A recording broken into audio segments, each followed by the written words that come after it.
इसरो ने आंध्र प्रदेश के श्रीहरिकोटा स्थित सतीश धवन अंतरिक्ष केंद्र से पीएसएलवी के तीसरे चरण के उन्नत संस्करण का सफल स्टैटिक परीक्षण किया। यह परीक्षण solid motor static test facility मंगलवार को किया गया। इसरो के अनुसार एसएसएलवी एक 3 चरणों वाला पूर्ण ठोस प्रक्षेपण यान है। इसे विशेष रूप से छोटे उपग्रहों के प्रक्षेपण के लिए विकसित किया गया है। यह औद्योगिक उत्पादन के लिए उपयुक्त है और कम समय अंतराल में मांग के अनुसार लॉन्च करने में सक्षम है। यह भारत की स्पेस लॉन्च क्षमता को और मजबूत करेगा। गोंडा जिले में तैनात नवाबगंज थाने के एक दरोगा को एंटी करप्शन टीम ने रिश्वत लेते हुए रंगे हाथों गिरफ्तार किया। आरोप है कि दरोगा मुकदमे से नाम निकालने के लिए घूस मांग रहा था। घूस लेने की रकम लेते समय वह भागने की कोशिश करने लगा, लेकिन टीम ने उसे धर दबोचा। गिरफ्तारी के बाद आरोपी दरोगा को वजीरगंज थाने ले जाया गया। वहाँ उसके खिलाफ भ्रष्टाचार अधिनियम के तहत मुकदमा दर्ज किया गया।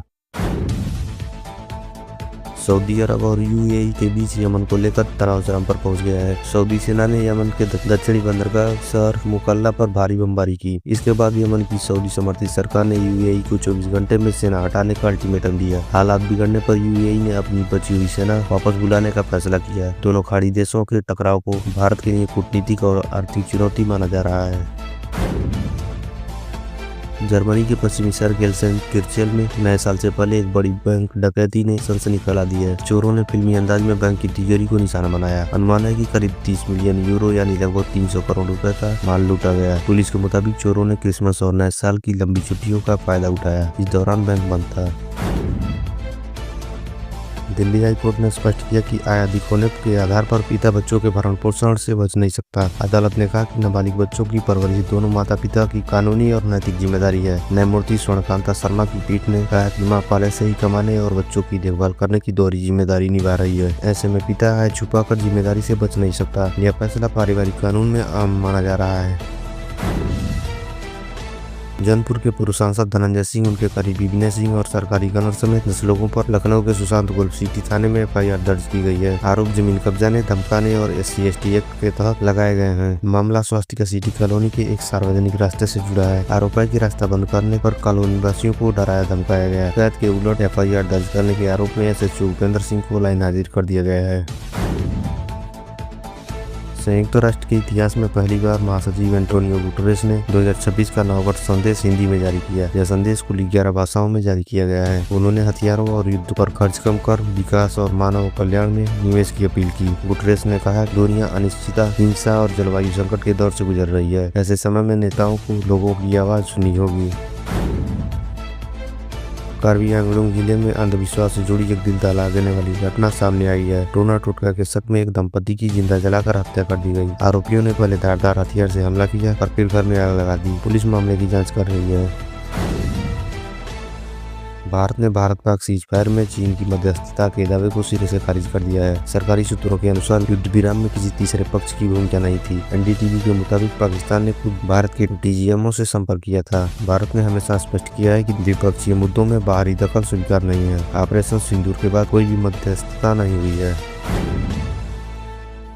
हरियाणा के फरीदाबाद में एक महिला के साथ सामूहिक दुष्कर्म का सनसनीखेज वारदात सामने आई है। आरोपियों ने कार में लिफ्ट देने के बहाने महिला को अगवा किया। करीब 2 घंटे तक उसे फरीदाबाद गुरुग्राम रोड पर घुमाया गया। रात करीब 3 बजे महिला को चलती कार से फेंक दिया गया। पीड़िता का अस्पताल में इलाज जारी है और पुलिस आरोपियों की तलाश कर रही है।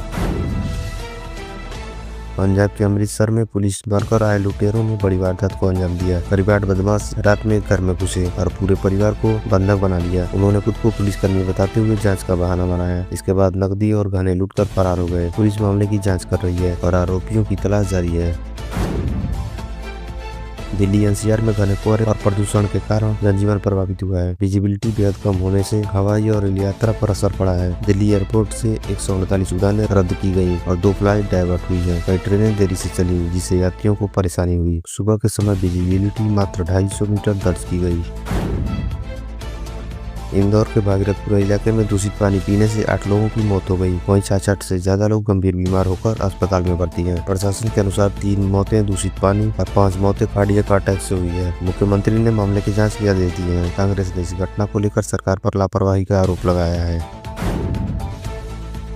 उत्तराखंड के चमोली जिले में DFDC की सुरंग में बड़ा हादसा हो गया। पीपलकोटी क्षेत्र में मजदूरों को ले जा रही 2 लोको ट्रेनें आपस में टकरा गई। हादसा शिफ्ट बदलने के दौरान हुआ। इसमें करीब 60 मजदूर घायल हो गए हैं। सभी घायलों को नजदीकी अस्पतालों में भर्ती कराया गया है।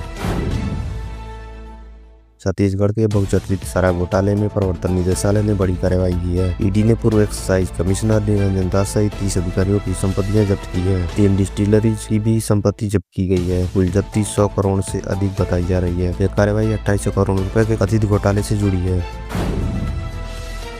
प्रयागराज में डिजिटल अरेस्ट के नाम पर साइबर ठगी का बड़ा मामला सामने आया है। साइबर ठगों ने एक रिटायर्ड शिक्षिका को मानसिक रूप से डराया। महिला 1 करोड़ 20 लाख रुपए ट्रांसफर करने को तैयार हो गई थी। बैंक अधिकारियों की सतर्कता से ट्रांजैक्शन रोका गया। इससे महिला की जीवन भर की कमाई बच गई।